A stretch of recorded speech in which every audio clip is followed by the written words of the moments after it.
कक्षा 6 के सभी विद्यार्थियों का मेरे चैनल में हार्दिक स्वागत है। आज मैं उपस्थित हूँ आपकी हिंदी पाठ्य पुस्तक अक्षरा का तृतीय पाठा मूर्ख मित्रम। ये अनिवार्य संस्कृत के अंतर्गत है। आपकी हिंदी की पुस्तक में पीछे जो है वो संस्कृत के कुछ पाठ दिए गए हैं जो अनिवार्य संस्कृत के नाम से हैं, तो उन्हीं के अंतर्गत आपका आज तीसरा पाठ है और इस पाठ का नाम है मूर्ख मित्रम। तो आइए इसका हिंदी अनुवाद देखते हैं, संस्कृत से हिंदी अनुवाद।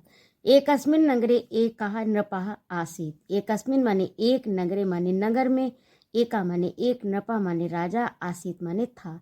एक नगर में एक राजा था। तस्य भवने यानी उसके भवन में बहवा बहुत से पशु आसन थे। उसके भवन में बहुत से पशु थे यानी उसके महल में बहुत से पशु रहते थे। ते नृपस्य सेवाम अकुर्वन्, और वे सब राजा की सेवा करते थे।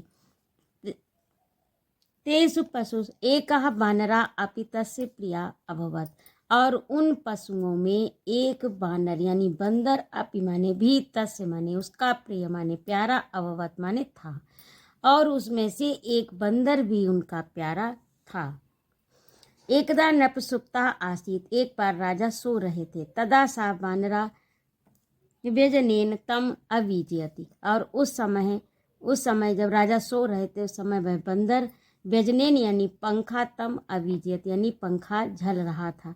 तस्मिन काले एका मक्षिका तस्य नासिकाया ऊपर उपाविशति, और उसी समय उस काल में जिस समय वो सो रहा था, काले समय एक माने एक, मक्षिका यानी मक्खी, तस्य माने उसकी, नासिकाया नासिका के, ऊपर माने ऊपर, उपाविशत बैठती थी।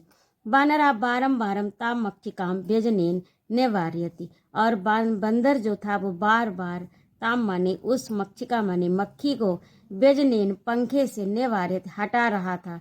तथापि यानी फिर भी, सा माने वह, मक्षिका पुनः पुनः बार बार, आगत्य आकर, अत्रैव अतिष्ठत, और उसके बाद भी वह मक्खी बार बार, पुनः माने पुनः पुनः यानी बार बार, आगत्य माने आकर, तत्रैव यानी तत्र माने वहीं पर, अतिष्ठत बैठती थी। तेन सा वानरम क्रुद्ध अवत, और इस प्रकार से वह वानर नाराज हो गया। ताम मक्षिका हंतुम सा खंगेन प्रहारम अकरोति, और उसने उस मक्खी को मारने के लिए सा खंगेन तलवार से प्रहार किया, खड़क से उसके ऊपर प्रहार किया। मक्षिका तो उड्डीय दूरम अगच्छत, और मक्खी जो थी वो उड़कर दूर चली गई। किंतु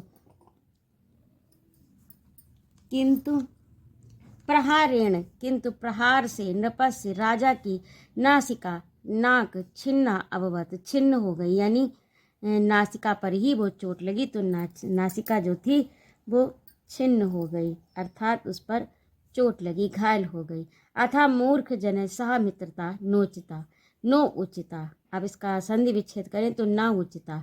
अतः इसीलिए कहा गया है कि मूर्ख व्यक्तियों के साथ, मूर्ख जने यानी मूर्ख लोगों के, सा माने साथ, मित्रता नहीं उचित है।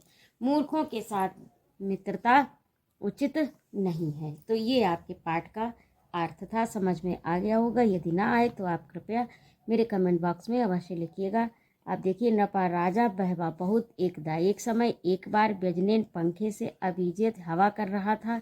मक्षिका मक्खी, हंतुम मारने के लिए, खड़क तलवार से, निवारित हटाया, उड्डी उड़कर, नासिका ना। अब इसका ये तो इसके शब्दार्थ हो गए, इन्हें आप अपनी कॉपी में लिखिए और इनको याद करिए। अभ्यास कार्य के अंतर्गत आपका है उच्चारण करें, तो उच्चारण करें में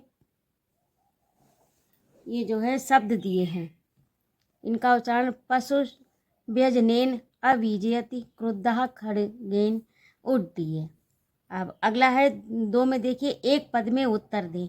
कस्य भवने पशवा आसन, किसके भवन में, किसके महल में पशु थे, तो इसका उत्तर है नपस्य। अभी आपने इस कहानी में पढ़ा है। और खा में देखिए, खा में है कि कह पशु राज्ञा प्रिय आसीत, कौन पशु जो था वो राजा का सबसे प्रिय था, तो वानरा बंदर। गा में देखिए नपस्य नासिकाया ऊपर का उपवचन, नप की, नपस्य यानी नभ की नासिका के ऊपर कौन बैठता था? तो मक्षिका। घा में देखिए बानरः काम हंतु खगेन प्रहारम अकरोति, बानर ने किससे प्रहार किया, किसको हटाने के लिए, किसको मारने के लिए प्रहार किया? तो मक्षिका। और अड़ा में देखिए कस्य नासिका छिन्ना हुआ थी, किसकी नासिका छिन्न भिन्न हो गई? तो नपस्य। तो ये आपके प्रश्नोत्तर थे। प्रश्न संख्या 3 में देखिए पाठ के उचित शब्दों से रिक्त स्थानों की पूर्ति करें। तो का में आएगा एक कस्मिन नगरे एका नपा आसीत, और खा में आएगा एकदा नपा सुप्तः आसीत, और गा में आएगा मक्षिका पुनः पुनः आगत्य तत्रैव अतिष्ठत, और घा में है मूर्ख जन सह मित्रता न उचिता, और बानरः व्यजनेन नपन नपम अभिजयति। और इसका अगला देखिए संस्कृत में अनुवाद मैंने इसी के आगे लिखे हैं। पहला है पशु राजा की सेवा करते थे, पशवा नपस्य सेवाम अकुर्वन्। एक बार राजा सोए हुए थे, एकदा नपा सुप्तः आसीत्, मक्खी उड़कर दूर चली गई, मक्षिका उड्डीय दूरम अगच्छत, उसने तलवार से नाक पर प्रहार किया, सह नासिके खंगे खड़गेन प्रहारम अकरोत। ये यहाँ पर नहीं आया तो मैंने यहाँ पर लिख दिया है। तो इस प्रकार से ये पाठ आपका पूरा हुआ अभ्यास कार्य के सहित।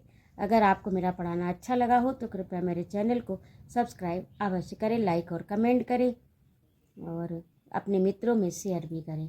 उपस्थित रहने के लिए बहुत बहुत धन्यवाद। जय माँ भारती।